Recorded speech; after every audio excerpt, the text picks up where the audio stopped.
आज हम लोग पवनदूतिका पाठ के दूसरे पेज की व्याख्या करने वाले हैं, तो सभी लोग ध्यान से देखें, सुनें।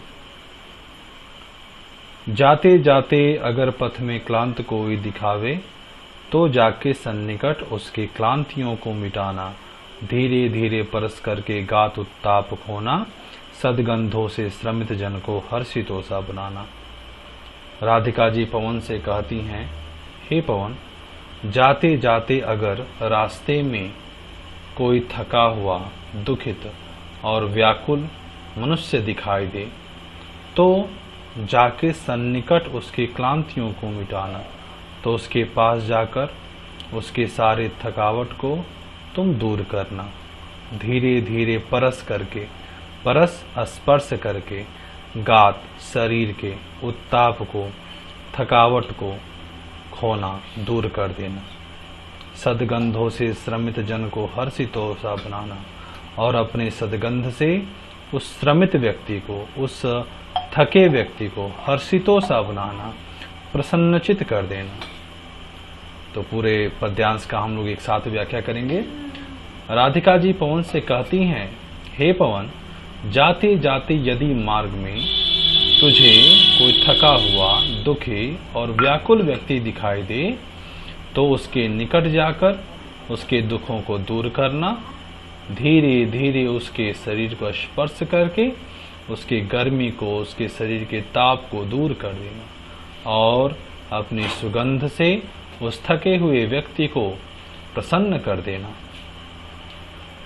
आगे, लज्जाशीला पथिक महिला जो कहीं दृष्टि आए, होने देना विकृत वसना, तो न तू सुंदरी को, जो थोड़ी भी श्रमित वह हो, गोद में ले श्रांति खोना, होठों की और कमल मुख की म्लाननाएं मिटाना। राधिका जी पवन से कहती हैं, हे पवन, अगर मार्ग में तुमको कोई लज्जावती महिला दिखाई दे, मार्ग में आए, तो होने देना विकृत वसना, न तो सुंदरी को, तो तुम उस सुंदरी के, तुम उस स्त्री के वस्त्रों को उड़ने बिखरने मत देना। जो कोई भी श्रमित वह हो, अगर तुमको वह थोड़ी सी भी थकी दिखाई दे, तो गोद में ले श्रांति खोना, तो तुम उसे अपनी गोद में लेकर उसकी सारी थकावटों को दूर कर देना, होठों की और कमल मुख की सारी थकावट को, म्लाननाएं, मलिनता को, थकावट को दूर कर देना। इसका पूरा व्याख्या एक साथ देखेंगे। राधिका जी पवन को समझाते हुए कहती हैं कि हे पवन, यदि मार्ग में तुझे कोई लज्जाशील स्त्री दिखाई दे, तो तुम उसके वस्त्रों को मत उड़ाना। यदि वह थोड़ी सी भी थकी प्रतीत होगी, तो तुम उसे अपनी गोद में लेना और उसकी सारी थकावट को दूर कर देना, तथा उसके होठों की और कमल मुख की सारी मलिनताओं को तुम अपनी शीतल वायु से हर लेना, और उस सारी मलिनताओं को तुम दूर कर देना। अब तीसरा का हम लोग व्याख्या करेंगे, जो इस लेसन का 8वां है और इस पेज का तीसरा। कोई क्लांता कृषक ललना खेत में जो दिखावे, धीरे धीरे परस उसकी क्लांतियों को मिटाना, जाता कोई जलद यदि हो व्योम में, तो उसेला छाया द्वारा सुखित करना तप्त भूतांगना को। राधिका जी पवन से कहती हैं कि हे पवन, कोई क्लांता अगर रास्ते में कोई कृषक ललना, देखिएगा, ललना शब्द का अर्थ बहुत लोगों के दिमाग में पुत्र से आ रहा होगा, लेकिन ललना शब्द का अर्थ यहाँ इस पाठ में पत्नी से। कृषक ललना अर्थात किसान की पत्नी रास्ते में, खेत में अगर दिखाई दे, तो धीरे धीरे परस करके, स्पर्श करके उसकी क्लांतियों को, उसके दुख को, उसके थकावट को दूर कर देना, और जाता कोई जलद बादल यदि हो व्योम में, आकाश में, तो उसे लेकर के आना, और छाया द्वारा सुखित करना तप्त भूतांगना को, उस तप्त अर्थात उस थकी भुतांगना को तुम, भुतांगना अर्थात किसान की पत्नी को तुम शीतल कर देना, सुखी कर देना। तो इसका एक साथ अर्थ होगा कि हे पवन, यदि खेत में कोई थकी हुई किसान की पत्नी दिखाई दे तो धीरे धीरे उसको स्पर्श करके उसकी पूरी थकावट को दूर कर देना। और यदि आकाश में कोई बादल जा रहा हो तो उस बादल को उड़ाकर लाना और उसकी छाया से उस स्त्री को, उस थकी हुई स्त्री की सारी थकावट को तुम दूर कर देना। अब आगे 9वां नंबर पढ़ेंगे। जाते जाते पहुंच मथुरा धाम में उत्सुका हो, न्यारी शोभा वर नगर की देखना मुग्ध होना, तू होवेगी चकित लख के मेरु से मंदिरों को, आभा वाले कलश जिनके दूसरे अर्क से हैं। इसमें आपको कुछ नए शब्द दिखाई देंगे, जैसे उत्सुका हो, उत्सुक, न्यारी, न्यारी मतलब अलग, शोभा, वर, वर शब्द का अर्थ श्रेष्ठ, नगर की देखना, मुग्ध होना, तू होवेगी चकित लख, लख कर देखकर, मेरु से, सुमेरु पर्वत के समान ऊंचे ऊंचे मंदिरों को, भवनों को, आभा वाले, चमक वाले, कलश उनके जिनके दूसरे अर्क, अर्क मत सूर्य के समान है। तो इसका अर्थ हम लोग एक साथ बोलेंगे कि राधिका जी पवन को समझाते हुए कहती हैं कि हे पवन, जब तुम थोड़ा सा और आगे बढ़ोगी तो तुम्हारे मार्ग में मथुरा नगरी आएगी। तो जाते जाते पहुंच मथुरा धाम में उत्सुका हो, तुम जाते जाते मथुरा धाम में, मथुरा धाम को जैसे ही देखोगी तुम उत्सुक हो जाओगी। वर नगर की देखना, न्यारी शोभा, उस नगर की शोभा एकदम श्रेष्ठ और भिन्न होगी, जिसको देख करके तुम मुग्ध हो जाओगी। तू होवेगी चकित लख के मेरु से मंदिरों को, तुम वहां के सुमेरु पर्वत के समान ऊंचे ऊंचे भवनों को, मंदिरों को देख करके चकित हो जाओगी। और उन भवनों के ऊपर, वहां के मंदिरों के ऊपर जो कलश लगे होंगे और उन कलशों पर जब सूर्य का प्रकाश पड़ता होगा तो ऐसा प्रतीत होगा मानो वे कलश नहीं हो बल्कि अन्य सूर्य ही चमक रहे हैं। देखे पूजा समय मथुरा मंदिरों मध्य जाना, नाना वाद्यों मधुर रव की, मधुर स्वर की मुग्धता को बढ़ाना, कीमा लेके रुचिर तरु के शब्दकारी फलों को धीरे धीरे मधुर रव में मुग्ध हो बजाना। इसको ध्यान से हम लोग देखेंगे।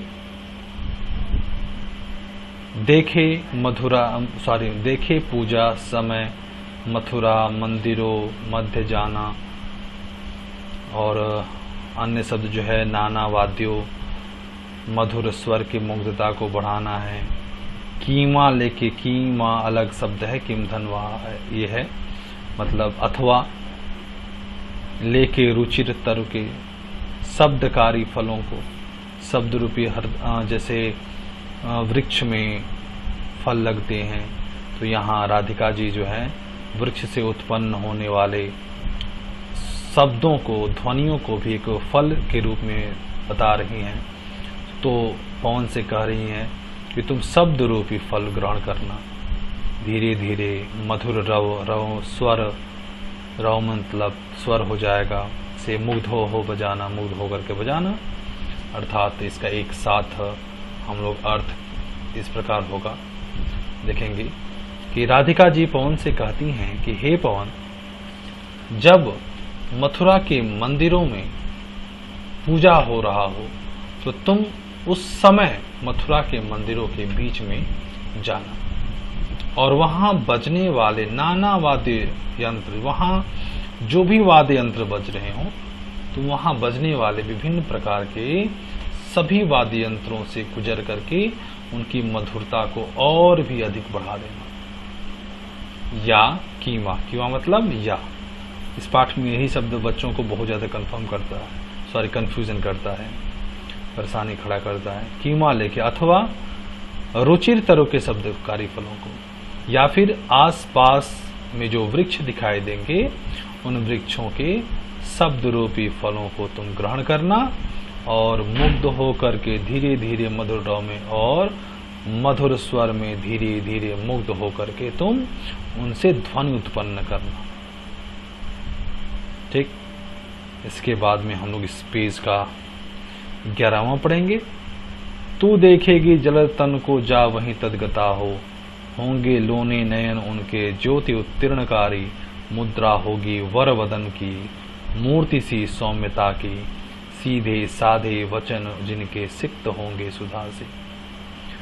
अर्थ होगा, शब्दों का अर्थ देखेंगे हम लोग। तू देखेगी जलद तन बादल के समान शरीर वाले, तदगता तल्लीन होंगे लोने, लोने का अर्थ सलोने होता है, ज्योति उत्तीर्णकारी अर्थात नेत्रों से तेज प्रकाश निकल रहा होगा, मुद्रा होगी वर वदन की, वर मतलब श्रेष्ठ, वदन, वदन का अर्थ मुख होता है, मूर्ति के समान सौम्यता होगी, सीधे साधे वचन उनके सिक्त होंगे, सिंचे हुए होंगे, सुधा से अर्थात अमृत से। तो देखेंगे एक साथ इसका अर्थ हम लोग करें क्या कि हे पवन, जब तुम मथुरा के भवनों में भ्रमण करोगी, जाओगी, देखोगी, तो तुम्हें किसी न किसी भवन में मेरे भगवान कृष्ण दिखाई देंगे और तू देखेगी जलतन को जा वहीं तदगता हो, तुम को किसी भवन में मेरे भगवान कृष्ण दिखाई देंगे जो बादल के समान सांवले रंग के होंगे, और जा वहीं तदगता हो, तुम उनको देख करके वहीं पर तल्लीन हो जाओगी। होंगे लोने नयन, उनके नेत्र बड़े ही सुंदर होंगे और ज्योति उत्तीर्णकारी, और उनके नेत्रों से तेज प्रकाश निकल रहा होगा, तेज निकल रहा होगा। मुद्रा होगी वर वदन की, उनके मुख की उनके बैठने की जो मुद्रा होगी वह बहुत ही श्रेष्ठ होगी, तथा वदन अर्थात उनका मुख मूर्ति के समान सौम्य होगा। उनके वचन बड़े ही सीधे साधे, ऐसा प्रतीत होगा मानो कि अमृत के रस में डुबाए गए उनके वचन हो। तो इसका जो है इस 11वें नंबर का एक साथ अर्थ हम लोग देखेंगे। राधिका जी पवन से कहती हैं कि हे पवन, जब तुम मथुरा के भवनों में भ्रमण करोगी तो तुमको किसी भवन में मेरे कृष्ण दिखाई देंगे जो बादल के समान सांवले रंग के होंगे, और तुम उनको देखते ही तल्लीन हो जाओगे। उनके नेत्र सुंदर और चारों ओर तेज प्रकाश निकाल बिखेर रहे होंगे, और उनकी मुद्रा, उनके मुख की सुंदरता बड़ी ही श्रेष्ठ होगी। मुख उनका मूर्ति के समान सौम्य होगा, और उनके वचन सीधे साधे बहुत ही सरल, मधुर और अमृत में सने होंगे।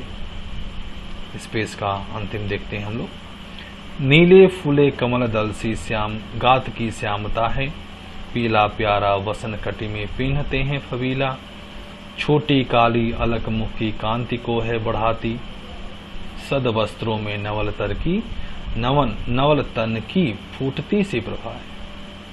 शब्दों का अर्थ इसमें देखेंगे। नीले फूले कमल दल सी गात शरीर की श्यामता है, सांवलापन है।